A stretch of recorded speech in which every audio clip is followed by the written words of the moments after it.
4th of July celebrations are happening all over the country today. Here's a live look at the celebrations in New Hampshire.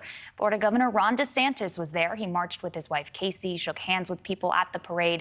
Senator Tim Scott and Democratic presidential candidate Marianne Williamson are also expected to be there. Other Republican hopefuls are in Iowa and Ohio for holiday celebrations there. Of course, we should note that those are early voting states. So that brings me to my next guest here, Michael Starr Hopkins, a Democratic political strategist. Hey there, thanks for being with us. Hey, thanks for having me. Happy 4th of July. Absolutely. Happy 4th. A busy day for these politicians. They're not slowing down even amidst the holiday.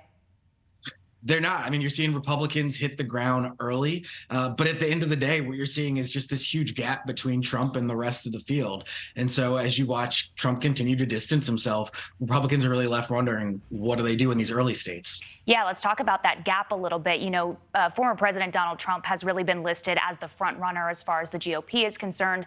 Is there anybody else at this point that can sort of bridge that gap and really be seen as a possible rival?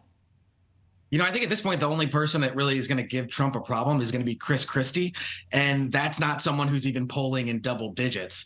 Trump's going to be the Republican nominee. And I think that's a real problem for Republicans because there's a ceiling for where he gets Republican votes.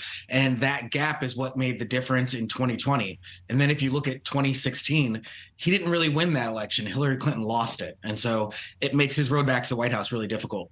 There's, of course, a lot of talk about Florida Governor Ron DeSantis. I'm from Florida. I live there. And so the conversations with people who live there, the voters I've talked to, is a lot of like, how do you choose between two people that you like, former President Donald Trump and Florida Governor Ron DeSantis, who people down there seem to approve of.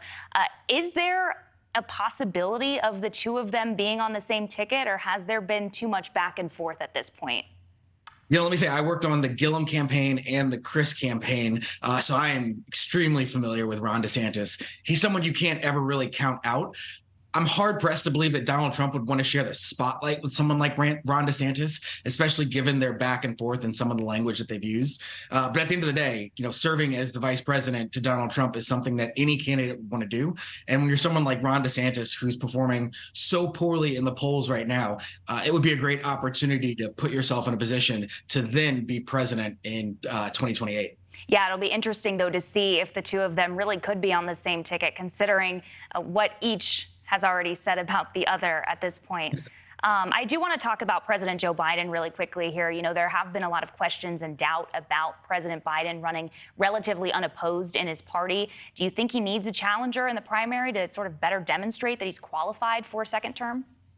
Yeah, I think President Joe Biden is running as the clear front runner. He's going to be the Democratic nominee.